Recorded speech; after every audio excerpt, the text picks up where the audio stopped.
Kasi iniingatan namin diyan kabakawan, walang pumuputol diyan, iniikuha namin yan. Kasi diyan umiitlog yung mga limasag na yan eh, mga isda na yan, diyan umiitlog. Kaya iniingatan namin talaga sila na maputol ng iba.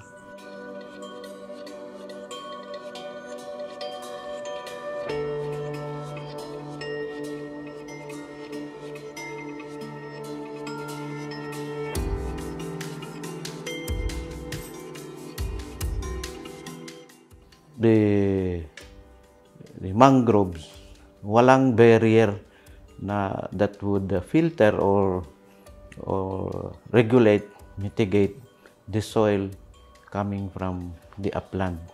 I think mangrove is the lifeline din of the marine fishes found in the sound, because it serves as the spawning and nursery grounds of so many marine life in the coastal areas.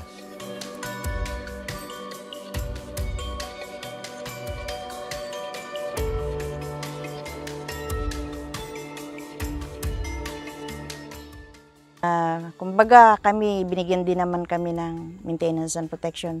So nagtatanim din kami, pinapalitan din namin yung mga namamatay, kaya lang wala pa ding nangyari.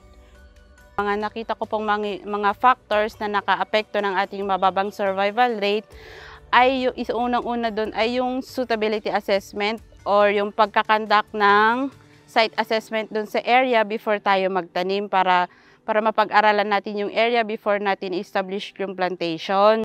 Yung mga unaware po kasi na meron tayong NGP plantation doon, nadadaanan na lang nila yung ating mga NGP planted propagules.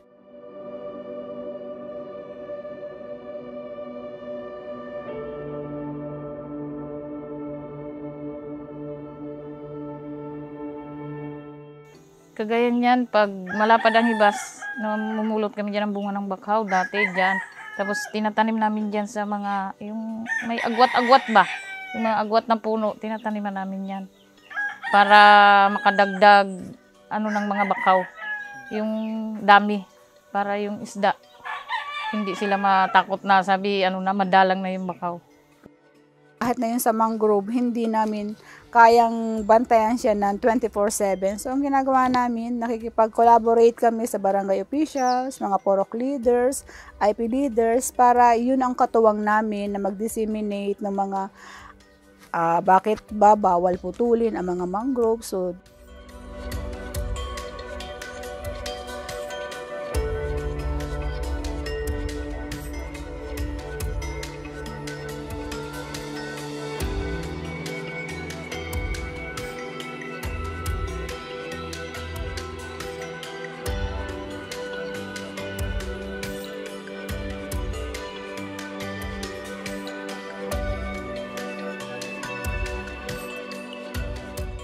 ang community ngayon, dahil aware na sila na sa